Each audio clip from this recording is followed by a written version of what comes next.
Hello, everyone. Welcome to Celsius 233, your go-to place for fiction book summaries. Today, we will unravel the story within Anne of Green Gables by L.M. Montgomery. Anne of Green Gables, written by Lucy Maud Montgomery and published in 1908, is a beloved classic of children's literature. Set in the rural community of Avonlea on Prince Edward Island, the story follows the adventures of Anne Shirley, an imaginative, talkative, and fiery-haired orphan mistakenly sent to live with Marilla and Matthew Cuthbert, a brother and sister who had initially planned to adopt a boy to help with farm work. Montgomery's novel captures the beauty of nature, the joy of imagination, and the trials of growing up, while also exploring deeper themes of belonging, identity, and self-acceptance. Plot summary. When Matthew Cuthbert set out from Green Gables in his buggy that June afternoon, he had no idea that the simple errand of picking up an orphan boy would turn into the most unexpected and life-changing event of his quiet life. Matthew, a shy and silent man who rarely ventured far from the farm he shared with his stern sister Marilla, was surprised when he arrived at the station to find not a boy, but a thin, freckled girl with bright red hair, waiting for him with wide, eager eyes. This was Anne Shirley, a talkative, imaginative orphan who had spent her short life bouncing from one caretaker to another, never knowing the warmth of a true home. Anne's arrival at Green Gables was a mistake. Marilla had requested a boy, one strong enough to help Matthew with the farm work. When she discovered Anne instead of a boy, Marilla was ready to send her back to the orphanage at once. But Anne's expressive face, her fierce longing for a place to belong, and her boundless imagination began to work their way into Matthew's heart. While Marilla remained firm in her resolve, Matthew quietly advocated for Anne to stay, feeling that sending her back would be too cruel. After some hesitation, Marilla agreed to keep Anne, at least for the time being.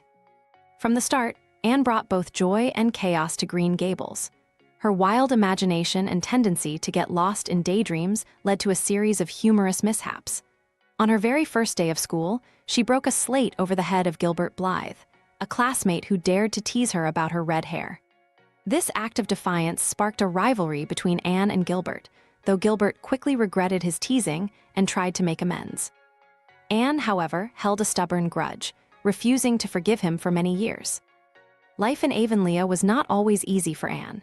She had to adjust to Marilla's strict rules and the quiet routine of farm life, and she often struggled with feelings of insecurity, especially regarding her appearance. Anne was deeply self-conscious about her red hair, which she saw as a curse, and she longed to be beautiful like her best friend, Diana Barry, who lived nearby. Diana, with her dark hair and kind heart, became Anne's bosom friend, and the two girls shared countless adventures.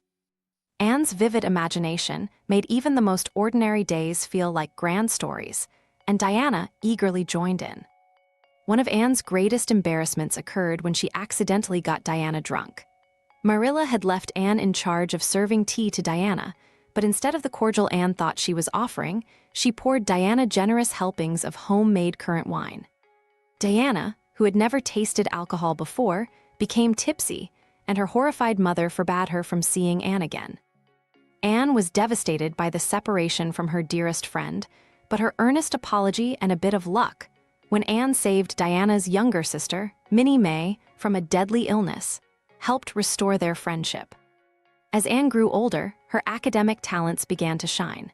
Though she often got into trouble for speaking out of turn or letting her imagination run wild, Anne was a bright student. Her rivalry with Gilbert Blythe, who was also a top student, pushed her to excel.